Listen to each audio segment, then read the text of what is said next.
His book, Made in America, Sold in the Nam, brings together the writings of more than 24 Vietnam-era veterans who have never before had the chance to speak their piece.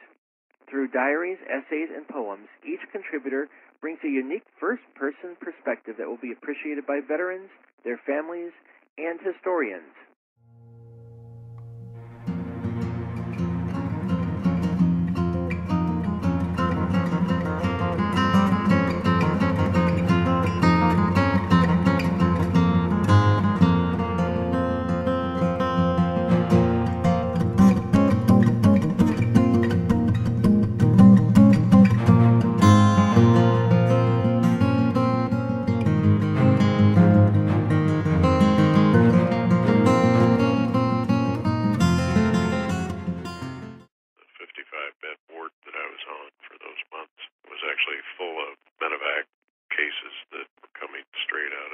Southeast Asia. It probably allowed, via hindsight, I think it allowed me to understand combat.